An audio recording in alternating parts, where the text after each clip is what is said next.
Hi friends, how are you friends. हम देख रहे हैं Hindu adoptions and maintenance act 1956, जिसमें हमने इसके पहले एक लेक्चर में सेक्शन 12 देखा था। आज हम देखने वाले हैं सेक्शन 13। तो फ्रेंड्स हम देखते हैं कि सेक्शन 13 के मार्जिनल नोट्स में क्या दिया गया है कि right of adoptive parents to dispose of their properties. Right means अधिकार, एडॉप्टिव पेरेंट्स मीन्स दत्तक माता और पिता, डिस्पोज ऑफ मीन्स निपटारा करना, और प्रॉपर्टीज मीन्स संपत्ति। मीन्स दत्तक माता पिता का उनकी संपत्ति का निपटारा करने का अधिकार। दत्तक माता पिता का उनकी संपत्ति का निपटारा करने का अधिकार। तो फ्रेंड्स देखते हैं इसमें आगे क्या दिया गया है कि subject to any agreement to the contrary an adoption does not deprive the adoptive father और mother of the power to dispose of his और her property by transfer, inter vivos और बाय विल। तो फ्रेंड्स इस section में दो words हैं, इंटरवॉइस और will.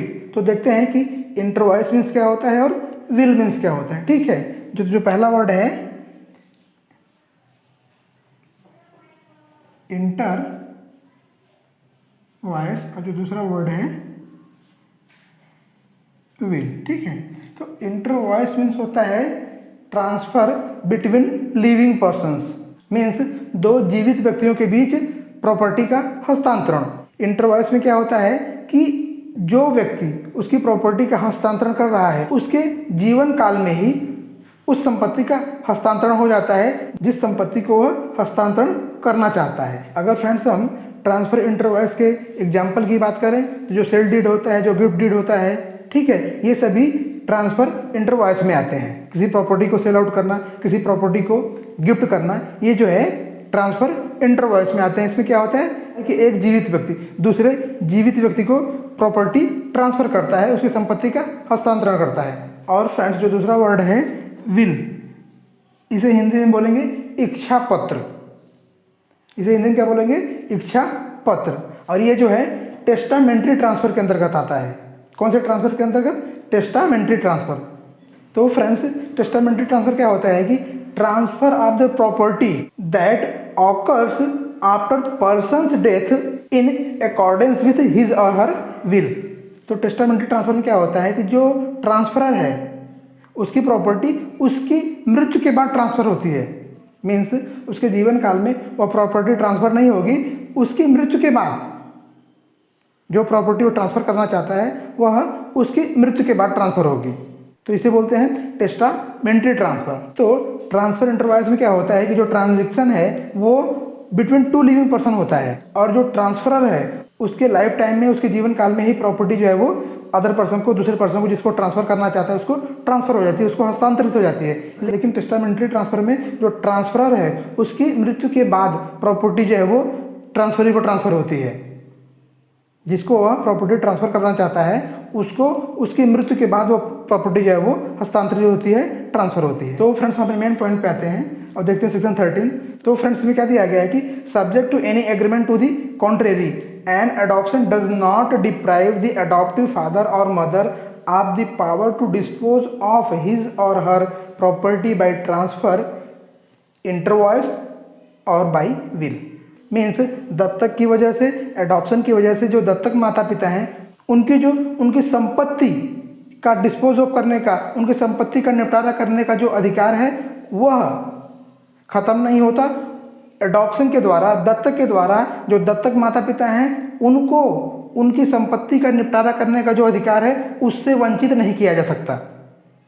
तो सेक्शन नहीं दिया गया है कि एडॉप्शन की वजह से, दत्तक की वजह से दत्तक माता पिता को उनकी जो संपत्ति है उस संपत्ति का निपटारा करने का जो उनका अधिकार है उससे उनको वंचित नहीं किया जा सकता। मीन्स अगर उन्होंने किसी बच्चे को गोद लिया, किसी को अडॉप्ट कर लिया, तो एडॉप्शन की वजह से, दत्तक की वजह से उनका जो उनकी प्रॉपर्टी को डिस्पोज ऑफ करने का, निपटारा करने का जो उनका अधिकार है वह खत्म नहीं होता, उससे उनको वंचित नहीं किया जा सकता। और जो दत्तक माता पिता हैं वह अपनी प्रॉपर्टी का निपटारा दोनों तरह से कर सकते हैं, ट्रांसफर बाय इंटरवॉइस और ट्रांसफर बाय विल। वो अपनी संपत्ति को बेच सकते हैं, वो अपनी संपत्ति को गिफ्ट कर सकते हैं, और वह अपनी संपत्ति के बारे में विल भी बना सकते हैं। मीन्स अपनी संपत्ति के बारे में इच्छा पत्र भी बना सकते हैं। लेकिन फ्रेंड्स सेक्शन 13 के शुरुआत में दिया गया है कि subject to any agreement to the contrary. अगर ऐसा कोई एग्रीमेंट हुआ है, ऐसा कोई करार हुआ है जो इस सेक्शन में जो ही बातों के अगेंस्ट है, उसके कॉन्ट्ररी है, तो दत्तक माता पिता को उनको उनकी संपत्ति का निपटारा करते नहीं आता।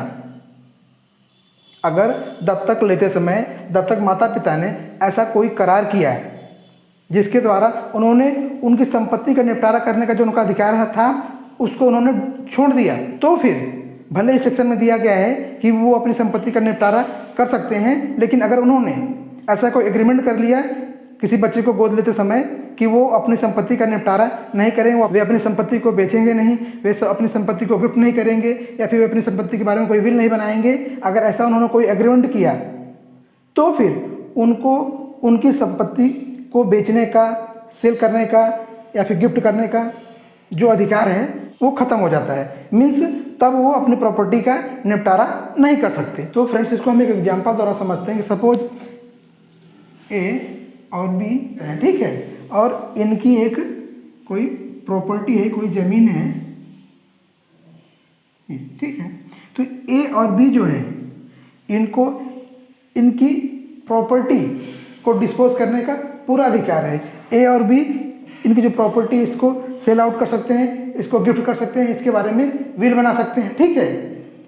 ये जो प्रॉपर्टी है ए बी की है और ए बी को इनकी प्रॉपर्टी को सेल आउट करने का, गिफ्ट करने का, इसके बारे में विल करने का इनको पूरा अधिकार है। और सपोज ए और बी ने एक बच्चे को गोद ले लिया, किसको, सी को। ए और बी ने सी को क्या किया, अडॉप्ट कर लिया। तो ए और बी ने सी को अडॉप्ट कर लिया, तो सी को अडॉप्ट करने की वजह से, सी को दत्तक लेने की वजह से, सी को गोद लेने की वजह से ए और बी का जो राइट था उनकी प्रॉपर्टी का निपटारा करने का, वो राइट इनका जो है ख़त्म नहीं होता। उस राइट से इनको वंचित नहीं किया जा सकता सिर्फ अडॉप्शन की वजह से। ए और बी की जो प्रॉपर्टी है, इस प्रॉपर्टी को सेल आउट करने का, इस प्रॉपर्टी को गिफ्ट करने का, इसका विल बनाने का ए को पूरा अधिकार है। मीन्स ए और बी जो है इनकी संपत्ति का जो है निपटारा अपने तरीके से कर सकते हैं।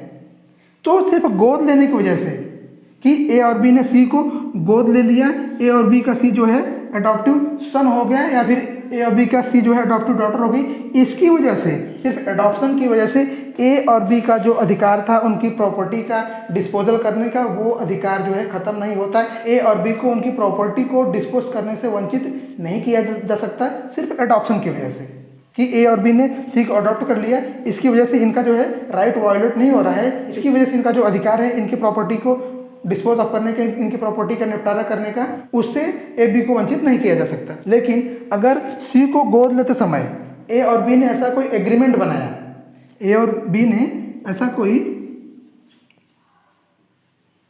एग्रीमेंट बनाया जिसके द्वारा इन्होंने जो इनका अधिकार था, जो इनका राइट्स था, इनकी प्रॉपर्टी का डिस्पोज ऑफ करने का, इनकी संपत्ति का निपटारा करने का जो इनका अधिकार था, उन्होंने उसका त्याग कर दिया उस एग्रीमेंट के द्वारा। जब ए और बी सी को गोद ले रहे थे तो उन्होंने ऐसा एग्रीमेंट बनाया जिसके द्वारा उन्होंने उनकी संपत्ति का निपटारा करने का जो उनका अधिकार था उसको छोड़ दिया। तो फिर ए और बी जो है सी को अडॉप्ट करने के बाद उनकी प्रॉपर्टी जो है उसको डिस्पोज ऑफ नहीं कर सकते, उसका निपटारा नहीं कर सकते। अगर ऐसा कोई एग्रीमेंट नहीं है तो फिर सिर्फ ए और बी ने सी को अडॉप्ट कर लिया, ए और बी ने सी को गोद ले लिया, इसकी वजह से ए और बी का जो उनकी प्रॉपर्टी का डिस्पोज ऑफ करने का, उनकी प्रॉपर्टी का निपटारा करने का जो उनके पास राइट्स था, उनकी संपत्ति का निपटारा करने का जो उनका अधिकार था, उससे उनको वंचित नहीं किया जा सकता। यही दिया गया सेक्शन 13 में। तो फ्रेंड्स, आज के लिए बस इतना ही। हम फिर मिलेंगे अगले लेक्चर में hinge adoption and maintenance act के एक नए सेक्शन के साथ। तब तक के लिए नमस्कार।